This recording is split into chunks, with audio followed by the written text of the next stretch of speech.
আসসালামু আলাইকুম। আজ দেখাবো কুমড়া সিল্কার ভর্তা। আমি এভাবে মিষ্টি কুমড়াগুলি একটু খুব লাল মিষ্টি কুমড়া, পাকা মিষ্টি কুমড়া সিদ্ধ করেছি।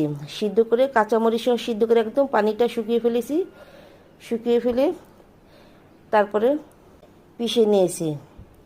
বেশি কিছু ঝামেলা নাই, শুধু কিছু পেঁয়াজ লাগবে। পেঁয়াজটা তেল ছাড়া এভাবে ফ্রাই প্যানে আমি তেলে নিয়েছি। আর মিষ্টি কুমড়ার সাথে কাঁচামরিচগুলো আমি সিদ্ধ করে নিয়েছি, একদম পানিটা শুকিয়ে নিয়েছি একদম। এটা খেতে কিন্তু গরম ভাতের সাথে খুব মজা লাগে। আপনারা ঠান্ডা ভাতও খেতে পারেন, ঠান্ডা ভাত দিয়ে খুব ভাল লাগবে। আপনারা এভাবে বানিয়ে খান, মিষ্টি কুমড়া, পেঁয়াজ আর কাঁচামরিচ, কিন্তু খুব ভালোই লাগবে।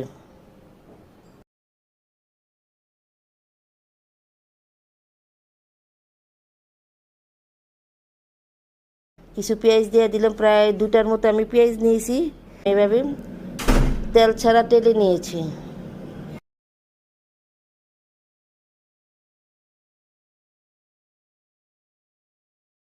পরিমাণ মতো লবণ দিয়েছি। এটা গরম ভাত বা ঠান্ডা ভাত যেভাবে আপনারা খান, এটা খেতে কিন্তু খুব ভালো লাগবে। এভাবে আপনারা বানিয়ে খাবেন। আমি এভাবে বানিয়ে খাই, খুব ভালো লাগে।